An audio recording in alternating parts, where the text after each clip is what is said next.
Championship before. First time in about 6 years that Alan Moffat has graced the circuit. Usually gives Calder a wide berth for whatever reasons you can ride into. And today he's going to have a race on his hands, certainly up front in the opening stages of the race. Well, what an important race this is today for Alan Grice. The man with a mission. The mission is to make people realise he's as good as he truly is. He did it, I think, at Bathurst last year when he became the first person ever to lap the circuit there in a touring car at better than the old 100 miles per hour.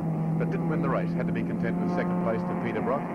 Today he's fastest in practice. He would dearly love to put his name at the head of the list for the 8 races that will count for this year's Australian Touring Car Championship. And he'd like to win the title for the Roadways team. The man who holds the title is Dick Johnson, and he has to be content so far with 6th place on the grid in the new Falcon he's campaigning this year.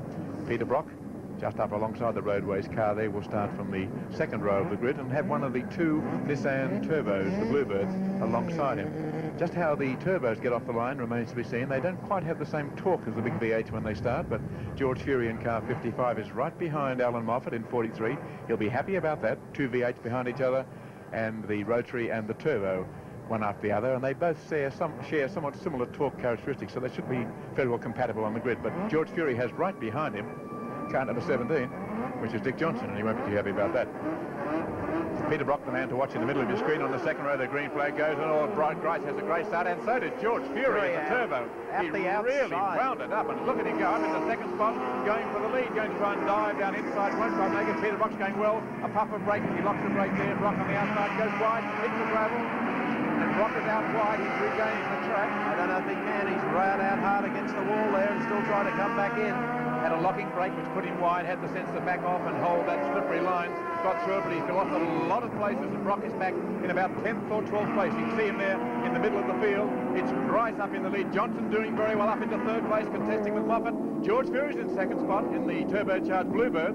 And Fury really is flying. I wouldn't have expected he could have got away from the start so quickly. Pretty obviously, Nissan have done a lot of homework over Christmas and really got the turbo flying. Alan Moffat is in 3rd spot, Dick Johnson in 4th place, but Alan Grice leads the race at the end of the first of 50 laps. 1 lap completed, and a good scrap going on between Dick Johnson and Alan Moffat. They fight for racing room. Johnson said, "My line on the inside, Alan." And coming up on the inside of him too is Warren Cullen as they work the back straight away. Here's Moffat. Coming up quickly on the outside of Moffat is Steve Masterton, and before him Warren Cullen. So Moffat in the traffic here in the opening laps of this race after missing the start. Grice though is the leader. And Brock is in 10th place. They have to fight back hard and work the Commodore hard to come from 10th back to get on even terms with these early runaways. Brock had a brake lock up on that first lap, went wide, controlled the car, but lost a lot of places. Picked up a few, but he's in 10th place, and that's good news for Alan Grice, who has a big lead at the moment. 2nd lap gone. Back across the strike, and this time it's Dick Johnson working away on the inside of George Fury, going up into Valvoline corner. Fury still holds 2nd, Johnson into 3rd place. Alan Moffat's in 4th, and the Bluebird show that it certainly has the legs to match the big Falcon V8, and he's braking later because of the lighter weight. So that's an interesting trend already with this little turbo Bluebird right up there in 2nd place and ahead of the big V8 in the early stages of the race. A bit of a wiggle as they go through the S's there. I don't know where George Fury went that time. We'll have to check that, see if he comes back onto the straightaway trailing the leader, because he really had it around sideways. Yes, still in 2nd place. He's just through the car, which is old rally instincts, I suppose. But just watch the speed of these cars. There he is in 2nd spot. Now you would expect the big V8 Look at Brock Johnson behind him. Yes, Brock making a big move. We'll just catch up with him in a moment. But obviously Dick Johnson can't catch the 4-cylinder turbo. I'll tell you what, though, going back to 10th place, here's Brock, and he is storming back through the field. Look at Moffat in front of him. He's picked up 5 places in 1 lap, Mike. He's up into 5th place now, alongside his old rival, Alan Moffat, on the outside. He'll try and take him through the S's or on the way out through the straight. And that is sensational driving by Peter Brock. Oh, look at the traffic in there as they go snaking through the S's. Got a good race going here for round 1 of the touring car title with Alan Grice and the STP Oil Treatment Commodore, the race leader. George Fury, Nissan Turbo in 2nd place. 3rd place being held down by Dick Johnson. 4th to Alan Moffat in the Stuyvesant, and then moving up on the outside of Moffat is Peter Brock, coming from 10th back to 5th. Moffat taking a very inside line there as they follow the lead through. Grice goes through, taking a good line. Then it's the Bluebird of Fury. Then it's Dick Johnson, Moffat, Brock. back to Warren Cullen, but the leading 5 are all pretty familiar names, with the exception of George Fury, who's something of a newcomer. Look at Moffat there, weaving around, trying to find a way up on the outside of Dick Johnson. Like to get past him, reckons he's quicker through there, and would like to get past the big V8. Puts his nose up on the outside, decided it wouldn't be wise to stay there, and gets behind him, but we'll try and get a very fast line through Glowweave, get on the inside and maybe just tug in behind him. I don't think he'll out-drag him, but he'd like to get a bit of aerodynamic assistance down the straight and probably out-brake him towards the end. You can expect to see Moffat pull in behind a little bit, as he's doing now, and then pull out maybe after another couple of 100 metres. He'll go deeper under brakes. There he goes up on the right-hand side, trying on the inside of Johnson. He's got him, and Moffat goes through into 3rd place. Johnson 4th, Peter Brock still in 5th place as they work the back straight, heading down to general credits, the right-hander. Brock a little out in the marbles there, but now he zeroes in on the tail of Dick Johnson. Johnson makes Brock. Oh, he's gone. He slid wide. He held it very well, but he's gone wide. That's Grice gone wide. Will he get to the fence? No, he won't.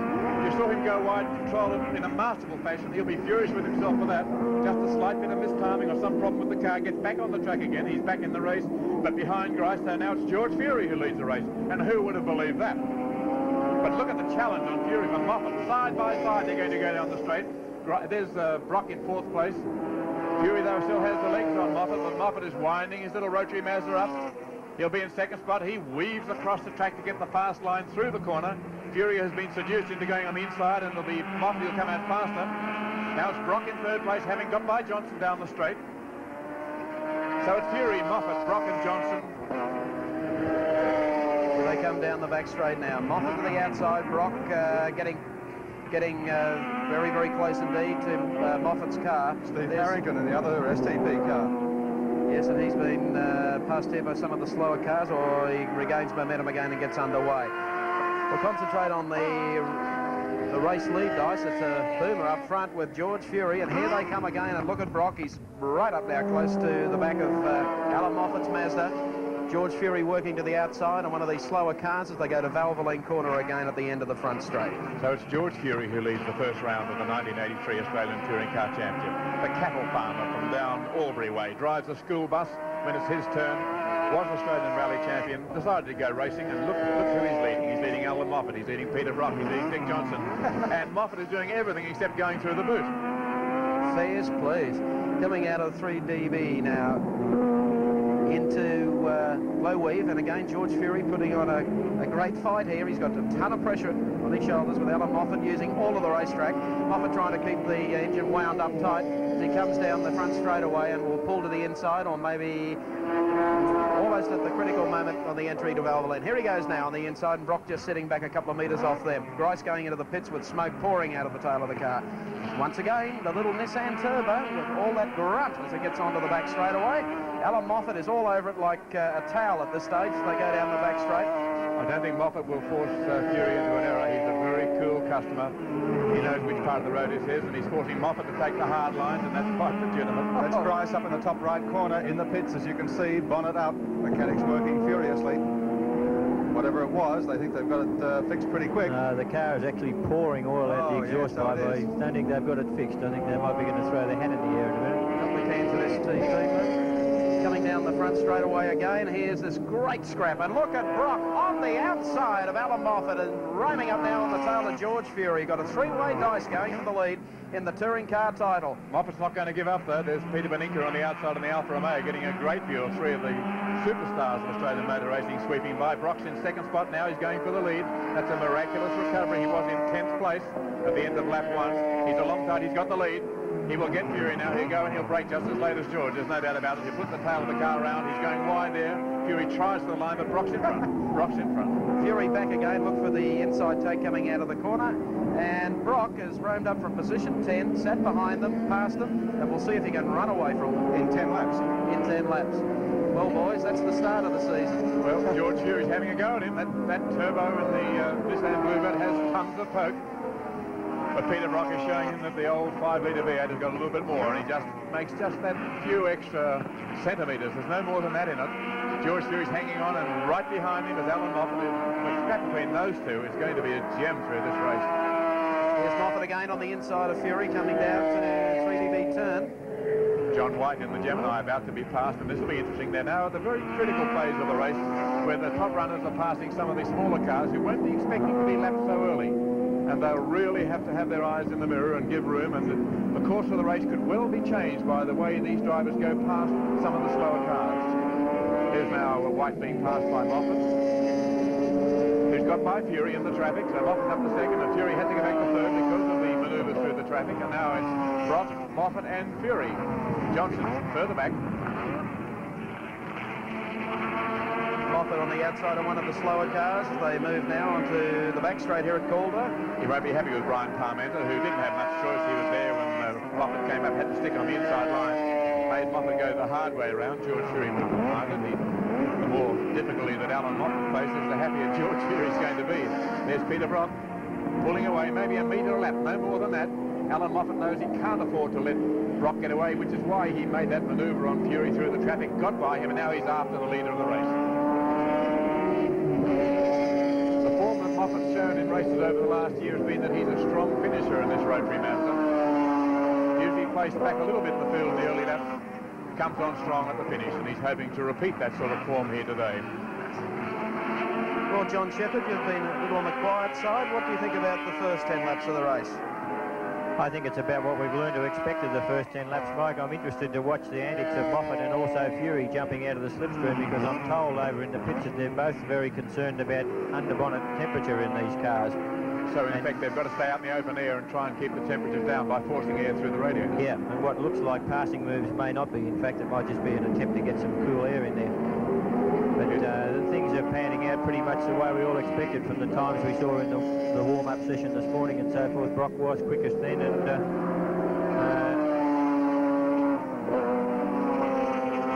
well, there they go, down into Valvoline corner. Race order, still Peter Brock leading in the Marlborough Holden dealer team Commodore. Second place held down by Alan Moffat, and third place held by George Fury in this remarkable Nissan Turbo.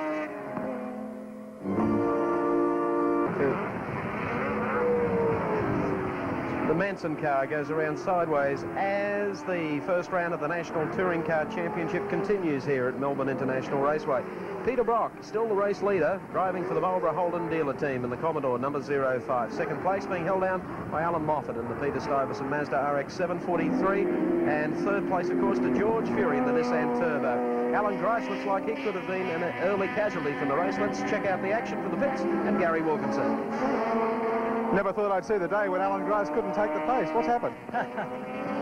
well, we obviously got away pretty well, and I think we're pulling away from George and the other blokes about 3 or 4 tenths a lap, and you know, I was braking conservatively and keeping the car straight and looking after it because it's terribly hot. And suddenly in the braking area at the end of the back straight, as soon as I lifted off the power, there was a lot of oil flew up from the crack in the bonnet onto the screen and also onto my tyres, and I had the half a lose, and from that point on it wasn't going to get any better. Yeah, well, but what it's shown you so far must give you great hope for the season ahead.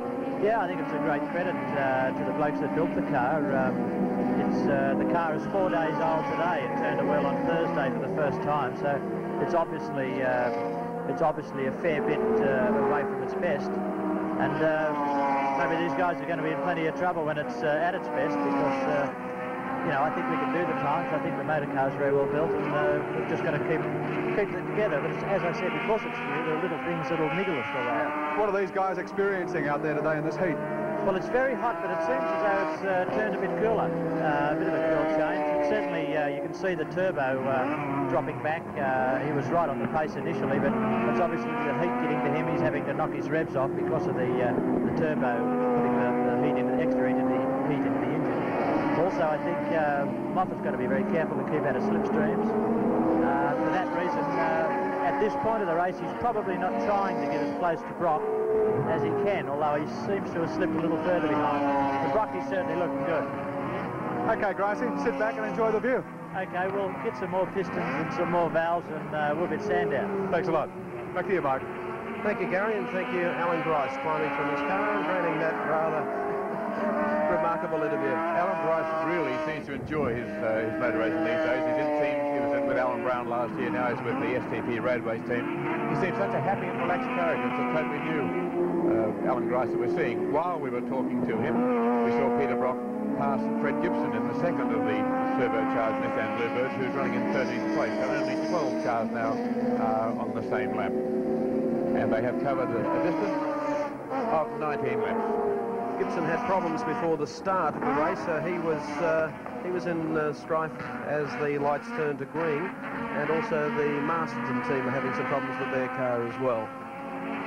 Here's Alan Moffat just coming up to lap Fred Gibson as well. As you can see, the track is so short that it's relatively easy to lap another car. You only have to pick up about 40 seconds on him and you're ready to lap him again. And it's three of them side by side, with Moffat doing it the hard way and going very deep into the S's. Holding it all together though well, coming round towards Glowweave. He can't afford to let Peter Brock get too far away from him because he takes pressure off Brock. And Brock's going to cruise home, and Moffat realises that he at the moment poses the greatest challenge. Just behind them we have, well, the leader is Peter Brock, then Alan Moffat, then it's George Fury in the Bluebird Turbo, then it's Dick Johnson in 4th place. Car number 16 is next, which is Gary Rogers in the Commodore. He is running in 5th position, and in 6th place it's Murray Carter in the 2nd of the Falcon. So good news for Murray Carter fans, he's well up in contention. Is Alan Moffat going down the back straight. Dick Johnson coming into the pits in car number 17. Not a good start to the national title defence for Dick Johnson, who's in our cameras close to the action. The Sevens motorsport cameras always are and always will be. Here's the time on the pit stop on the corner of your screen.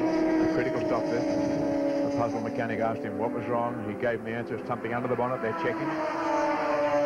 They're dousing water over the radio, so I'd say the temperature gauge is off the clock in the forward. Dick Johnson has great mechanical feeling for cars, as we see Moffat there passing another of the RX-7s. That's the Ken Hastings car, who tucks in behind. We're watching the work on Johnson's car. Dick builds the car himself, so he knows what goes into it. He watches the gauge. He's like a loving parent listening to a child cry at night. Moffat still weaving his way through the field, a tricky part of the race. Oh, that's a tricky sort of manoeuvre too. He wants to get by as quickly as he can. He doesn't want to be held up by anyone. And Look really good on the tyres. Andrew Manson, yes, he really put the car. Actually, speaking of tyres, Mike, it's rather interesting. The Holden dealer team started on an old set of tyres today, what they call old. Historically, people strap a new set of tyres on, and because they're usually faster, but the dealer team elected to run with some tyres that had done 20 laps because they felt they'd be more stable and wouldn't go off in this heat. And it'll be interesting to see what the gamble has done for them, because I notice Moffat isn't in fact dropping away. The gap is remaining pretty constant at that, and if anything, he's catching him a tenth here or there. Tyres are a very critical part of the combination here, and they were controversial last year where a number of drivers, particularly the big Falcons, were claiming they wanted to have the rules changed so they go to wider wheels and allow wider tyres. They were pointing out that relatively light cars, like Alan Moffat's Rotary Mazda RX-7, are allowed to run the same width tyres as the big Falcons and Commodores. And not so critical with Commodore, but certainly crucial for a heavier car like Falcon. And they felt this was giving an unfair advantage to Alan Moffat. Look at the width of the tyres in his car there, the same as Dick Johnson's Falcon, which means that the big Falcon tyres aren't putting the same sort of correct profile on the wheel. In the meantime, down to the pits and Gary Wilkinson. Thanks very much, Evan. Dick Johnson, you don't look like you're going any further, mate. No, well, I possibly could, Gary, but the thing is that I don't want to destroy an engine. It's just getting far too hot. And I haven't got the money to go throwing around blowing engines left, right and centre, so it's better to save it, I think, because it's a very good engine, and it's obvious that the radiator's just not good enough on a day like today. Before the meeting, Dick, you felt that you were going to be a half a yard behind some of the other cars, but by gee, you were right in there mixing it with them. Well, to be quite honest, I think I could have stuck with them if it hadn't started overheating. I dropped back from using 8,000, I went back to 6.5 and sort of still half hung in there, so I think it's just a matter of sorting out the heating problem, which we've never ever had before, and because it is an extremely hot day, and we'll see what happens on a circuit that suits it a little more than this. Okay, Dick, bad luck. Back to you, Evan. Thank you very much, Gary. 8,000 revs, John Shepherd, in the Falcon. That's a lot for a big Ford V8, 5.8 litres. Yeah, I never used to cease to be amazed when I was in the dealer team. They used to be saying things like 8,000 revs, and we were struggling to run the Holdens to 6.5 or 7,000 revs, and I thought, boy, they're brave.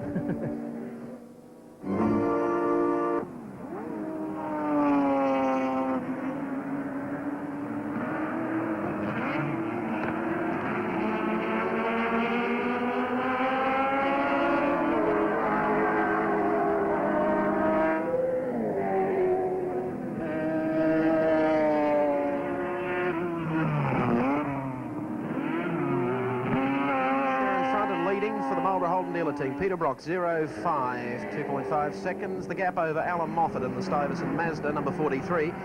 George Fury in the Nissan Turbo, 2.5 back. Murray Carter, to see him up and running in the top 6. He's running 5th at the moment in the Ford. Sixth place being held down by Gary Rogers, 5th place rather, by Gary Rogers in the Recar entry, and Warren Cullen and another Commodore in 6th place. So the Commodores at this stage looking pretty good. And a whole mixture of engines there amongst those leading cars. You've got the leader, Peter Brock, with a 5-litre V8. In 2nd place, Alan Moffat with the peripheral ported rotary engine. I don't quite know how you fairly rate the capacity of it. Under racing regulations, though, they say, well, let's call it above 3-litre car. It's only a tiny motor. But it's built with such a total difference of mechanical features that you can't really compare the capacity to a conventional reciprocating motor. So you've got a V8, a rotary, and this car, the turbocharged Bluebird, engine capacity of 1.8 litres, but turbocharged, which means that the incoming air and fuel mixture is forced in by a turbocharger or a pump that is driven by the exhaust gases. That's why it gets so hot. They have a device there, a turbocharger, which spins at somewhere around 100,000 revs per minute, I suppose, with the force of the exhaust gases flowing over one fan, and it spins another fan which thrusts air and fuel mixture into the engine. So it's a force-fed motor, only 1 litres in engine capacity. But boy, oh boy, does it go. And if you've been following motor racing generally, you'll know that the Formula 1 cars that really are the more powerful ones these days are the 1.5-litre turbos, like the Renaults and the Ferraris and the BMW Brabhams that really have the power. So turbocharging in racing seems to be the way of the future. Whether it will apply in touring cars is still a point that many people will debate. It's a lot simpler to build a big, strong V8 than to build a turbocharged 1.8-litre car, but as many of the world's manufacturers are going towards turbocharging, we can expect to see more turbos in the future. The people who pioneered it, though, whoops, Like Vincent Brown, I think, going off at the top end. Yes, the pioneers, though, as Clive does a interesting sort of manoeuvre. The Nissan team and George Fury, the leading driver, just slits through. There's a whole screen of smoke there from someone who just preceded him. Whoopsie-doo. Hello, could the exit time for Peter Brock? That's the smoke, Peter Brock. We saw smoke there. Peter Brock has stopped. A wave of the hand to say, that's it, fellas, I've had it. So Brock is out, the leader is gone, at least Moffat in front from Fury. A service car comes over. Something happened. Same problem as occurred with Dick Johnson, we wonder. He's going to the bonnet. If we have the officials, oh, that's better. If you've got another camera, don't bother moving trucks. He just lifts the plate that guides air to the carburetor to see what's happened. It's certainly a motor problem. I wonder if it was involved with this car, whether something happened, but I think not. I think it's just something that's occurred mechanically to the car. Whatever it is, Peter Brock certainly is out of contention. He's closing the motor. I don't think he's going to go back in the seat and drive it. He hasn't bothered to reclip it. He's taking the long walk towards Gary Wilkinson. Exit Peter Brock after looking strong and in no danger whatsoever. In the meantime, Alan Moffat trying to shake off Stephen Harrington, trying to put a lap on Harrington as he speeds through now, inheriting the lead in the Peter Stuyvesant Mazda RX-7 number 43. A long walk back to the pits though for Peter Brock through the sand dunes here at Calder. As you see too, Moffat is using the right-hand drive Mazda here this weekend. It's the car that Cesario and Hansford smashed up, or not Hansford, drove at Bathurst, and they've resurrected it because they reckon it's a better thing to have the driver on the right-hand side here for better weight distribution. And, yes, because the driver sits on the insides of most of the corners, and therefore they go better. Like Peter Mann used to run a left-hand drive Mini at Sandown Park years ago. Stephen Harrington is not being shaken off. The young driver from Tasmania, determined to show Moffat that he has a bit of talent. Moffat wouldn't be happy with the closeness of Harrington. Can't do much about it. It's a motor race and you're supposed to go as fast as you can, but Harrington has been hanging on to him for lap after lap and really displaying good form. He's one of the bright young stars in Australian motor racing. Driving the second of the roadways cars. I bet that Alan Grice must look across with some envy as Steve Marston comes into the pits and says, well, I wish I had the sort of reliability that your motor has at the moment. So it's Moffat in front now in this race. Let's see what the positions are as the race draws towards the 35-lap mark. Moffat in front in the Mazda. So hot it smokes. That's that same smoke we saw in the pits at Sandown, and I've since found out that the brake scoops are very close. The air scoops that take the air into the brakes catch fire. It's a quick work by the marshals there, John. Peter Brock wasn't aware of it. He was walking away not knowing his car's on fire. The marshals saw it, raced up. That could have ended up in a pretty nasty situation. I don't know that it would do any more damage than just burn the scoop, but I think it wouldn't have done the brake disc a world of good then.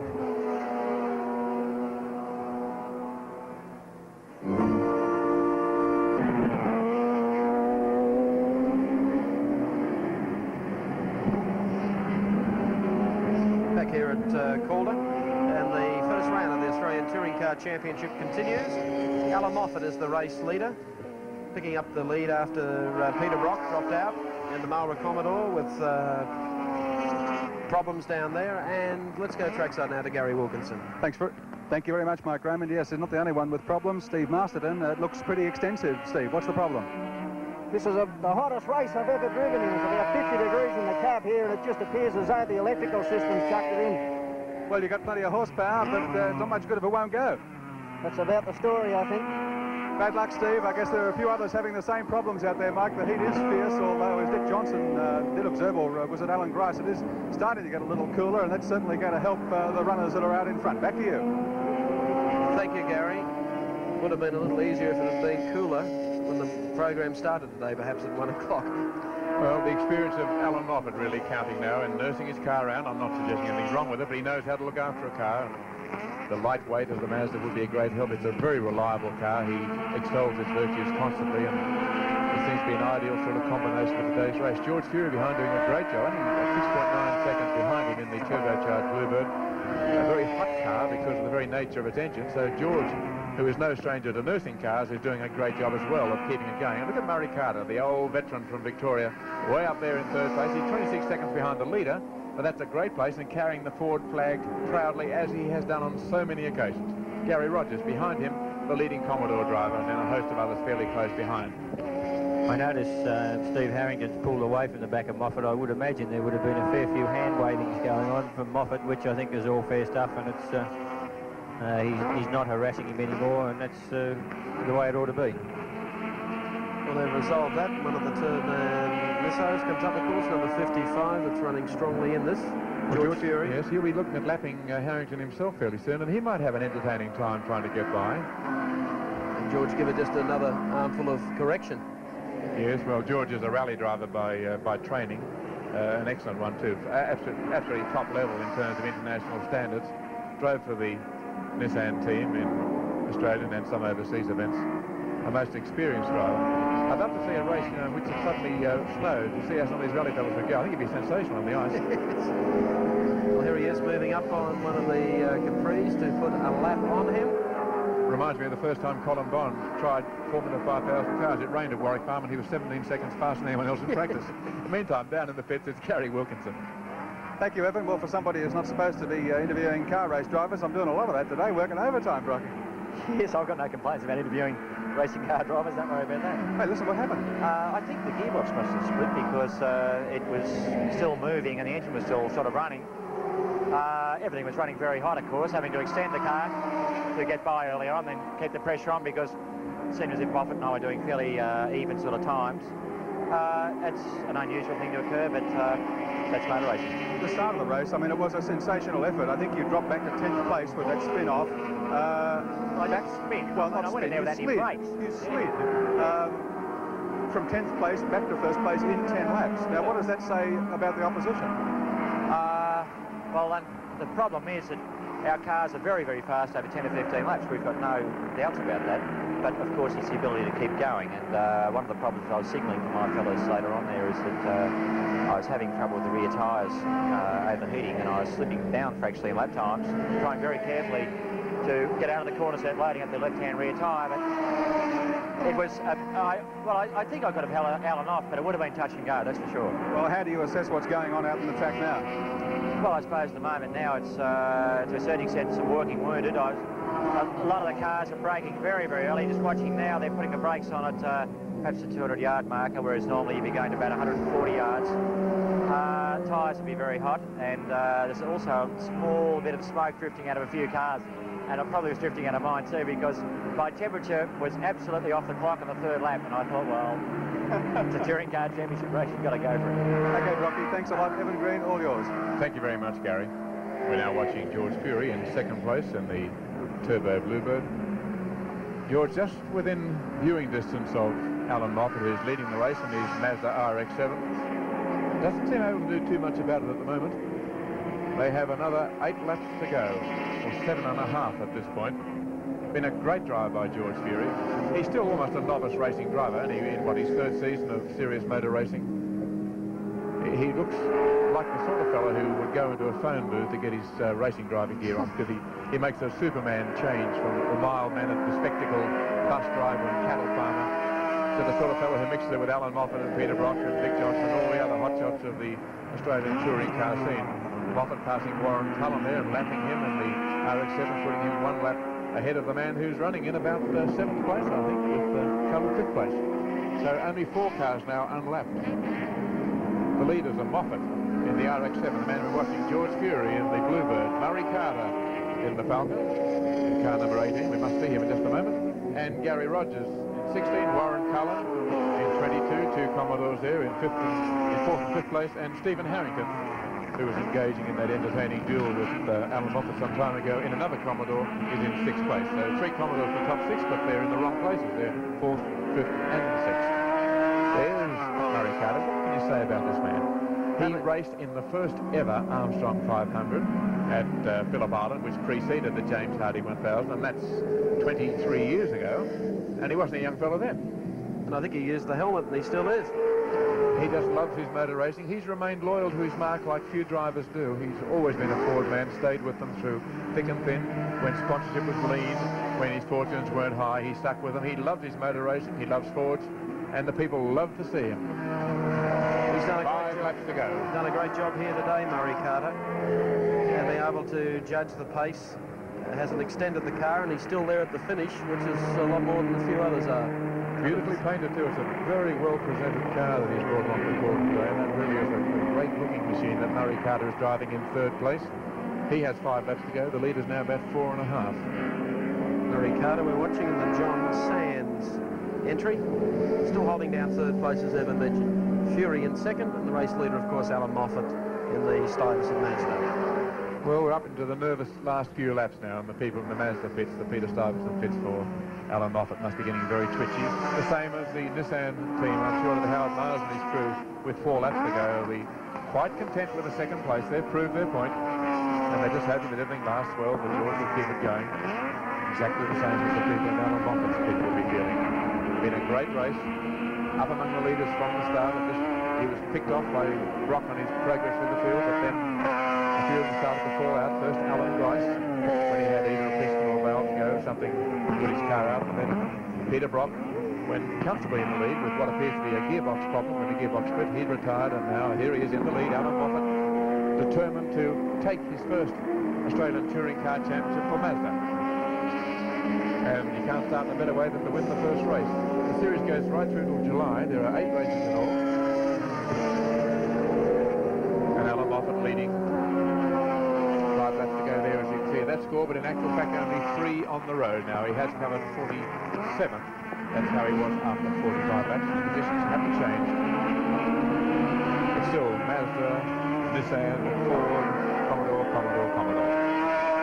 Just watching Evan Moffat's car, normally he has a piece of convoluted hose sticking out the window to blow air in his face, and I thought, oh, he hasn't done that anymore, but you'll notice he's got a Perspex quarter piece in the window, and he's got a little duct on the top of that which is blowing air at him, which is probably a lot more efficient as far as blowing air in his face, and also less aerodynamically rotten.